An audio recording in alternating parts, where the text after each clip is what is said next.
우리가 그 많이 알고 있고 대부분이 많이 밝혀졌다고 사람들이 오해를 하지만 어떻게 보면 그 밝혀지지 않는 게 훨씬 더 많다고도 볼 수 있어요. 그 중에서 잘 모르는 것 중에서 조금 흥미로운 것들을 몇 가지를 골라서 한번 빨리 살펴보고 가도록 하겠습니다. 이 태아가 어머니 뱃속에 있을 때는 24시간을 꿈을 꾸면서 잠을 잡니다.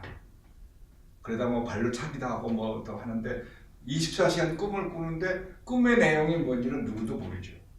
그러면 그 꿈이 무슨 내용일까? 얘는 일생에서 경험한 거는 아무것도 없는데 무슨 꿈을 꿀 것인가? 이게 대단히 흥미로운데 이 얘기가 우리한테 얘기해 주는 바가 없으니까 모릅니다. 그래서 지금 이 어린이가 자면서 그 소위 말해서 렘슬립이라는 거, 꿈을 꾸는 잠을 자고 있는데 그때 보면 이 눈을 잘 보시죠. 눈동자를 끊임없이 움직이고 있습니다. 그래서 그 렘이라는 말이 Rapid Eye Movement라는 뜻이 약자이기 때문에 그만 저 기간 동안에 꿈을 꾸고 있는 동안에는 그 눈동자를 열심히 움직이고 있습니다. 그래서 저 기간 동안에 꿈을 꾸는데 꿈의 내용이 무엇일까 흥미로운데 그러기도 우리는 그걸 알지 못하죠.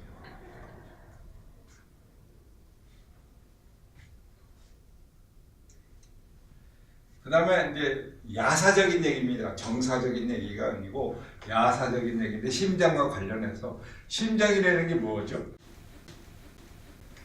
마음을 가지고 있는 장기라는 뜻입니다.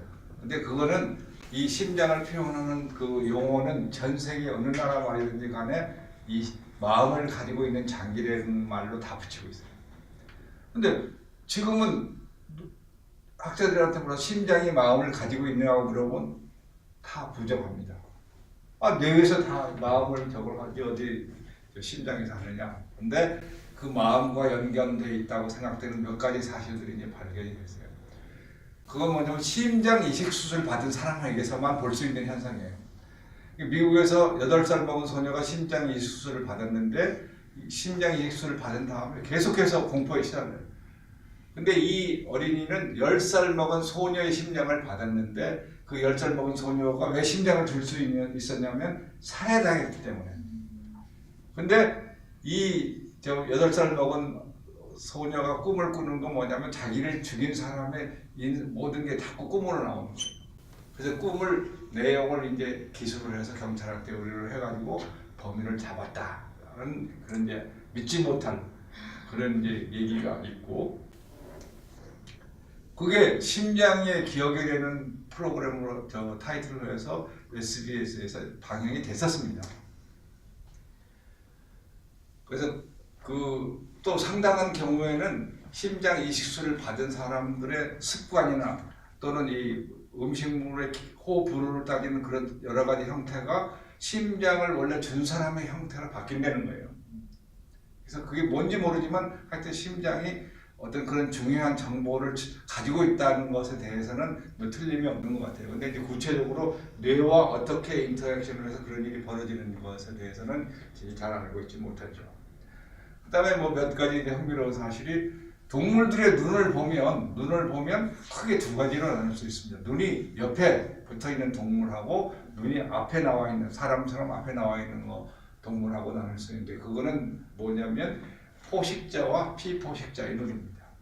피포식자는 물체의 상을 정확하게 맺히는 게 중요한 게 아니에요. 정확하게 보는 게 중요한 게 아니고 자기를 잡아먹으려는 외적을 빨리 캐치하는 게 가장 중요한 거예요. 그래서 옆에가 있어요. 이 옆에가 있으니까 두 눈 보기를 할 수가 없으니까 그 심도나 이런 입체적인 그 상을 맺을 수가 없어요. 그런 동물은. 그렇지만 이 사냥을 하는 동물들은 사람을 비롯해서 두 눈 보기를 해서 입체감과 초점을 정확하게 맞춰서 상대를 정확하게 잡아낼 수 있는 그런 특징을 가지고 있습니다. 그래서 이런 것도 소위 포식자와 아니냐에 따라서 상황이 바뀌었다 볼 수도 있습니다. 그리고 요즘에 뭐 인종차별 가지고 뭐 굉장히 많이 문제가 되고 있는데 보면 그 사람들의 피부의 색깔은 정확하게 지구에서부터 얼마만큼 떨어져 있는 거리에 따라서 피부 색깔이 결정이 되는 거예요. 유전자가 이제 그렇게 해서 유전자가 이제 유전 형태로 유전자에 이제 마킹이 돼서 유전이 되는 것뿐이죠. 이게 자기네 조상이 어디에 살았느냐를 가지고서 지금 따지는 거가 마치 인종의 우월성을 갖다가 따지는 것처럼 이렇게 돼버렸는데, 북쪽에 사는, 추운 데에 사는 사람들은 햇볕이 모자라니까 햇빛을 받으려고, 좀 더 받으려고 나무처럼 키가 번쩍 크고, 피부는 하얗고 멜라닌 색소가 없어가지고, 그 다음에 적도 근처에 사는 사람들은 햇빛을 많이 받을 필요가 없으니까 키가 작고 피부가 까맣고, 그 다음에 더우니까 채모가 필요가 없습니다. 이 추운 데 사는 사람들은 추운 데 살았기 때문에 체온 조절을 해서 채모가 많이 있습니다. 그러니까 서양 사람들이 채모가 많이 있는 거가, 그게 환경에 의해서 그렇게 된 것뿐이에요. 근데 그게 마치 인종의 우월성을 갖다가 하는 것이냐, 그렇게 이제 하는 거가 굉장히 그 사람들이 너무 편견에 사로잡혀가지고, 특히 정치인들이 자기 목적에 맞게 이용을 해서 이제 그런 사태까지 온 것이죠.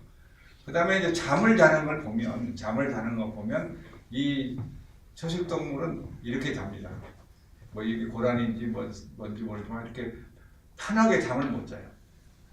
왜냐면 언제 잡혀먹을지 모르고, 그리고 잠을 자는 데 있어서도 렘슬립을 거의 못합니다. 꿈을 꾸는 잠을 자지 못해요. 그런데 세상에서 가장 편한 자세를 자고 있는 사자는 렘슬립도 하고 아무 데서나 자기를 건드릴 사람이 없기 때문에 가장 편한 잠을 잘 수가 있었죠. 그래서 이런 그 동물의 진화가 어떤 우성이나 열성에 의해서 결정이 되는 게 아니고, 살아온 환경에 적응하다 보니까 여러 가지 형태로 변화되는 것뿐이죠. 그리고 이제 그 사람의 뇌, 우리가 이제 교육에서 좌뇌적인 인간이 어떻고 우뇌적인 인간이 어떻고, 뭐 그 옛날에는 없던 소리는 요즘에 선생님들이 교육학자들이 많이 하는데, 우뇌적인 인간을 만드는 교육을 해야 된다. 우뇌적인 인간을 만드는 교육을 선생님이 그렇게 한다고 해서 우뇌적인 인간이 되는 게 아니죠. 근데 그런 우뇌적인 인간이라는 말이 나오게 된 바로 그 저번에는 환자에서 얻어진 경험 때문에 나온 거예요.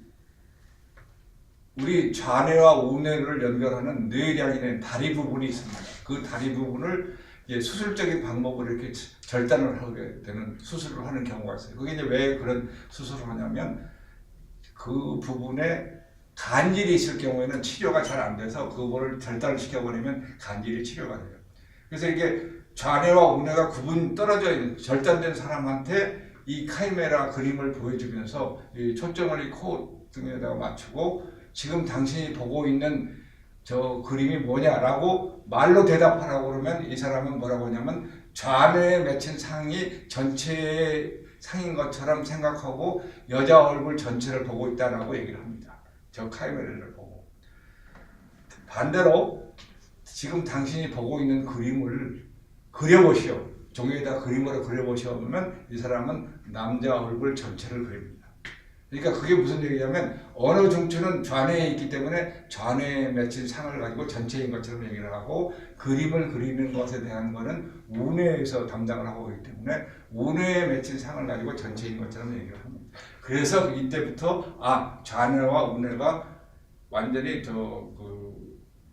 옛날에 우리 때는 그 좌뇌가 우성이고 우뇌는 이제 종속적인 거라고 이제 배웠었는데, 그런 게 아니고 좌뇌와 우뇌가 각각 다른 역할을 하고 있다. 특히 언어 중추는 좌뇌에 있고, 이 창의적인 거나 이 공간 감각이나 이런 것들은 우뇌의 우성을 가지고 있다는 거를 이제 그때부터 알게 된 겁니다. 한번 보십시오. 오, 진짜. 계속 한 방향으로 돕니까? 네. 저는 바뀌어요. 반대였다가 저는 그게 바뀌고 있습니다. 양쪽이 비등하게 좌우뇌가 잘 발달되어 있대요. 왼쪽으로 갔다 오른쪽으로. 네. 그게 이제 가장 좋은 겁니다. 좋은 거 아니지. 하여튼 그게 이제 특정이라고 볼 수 있습니다.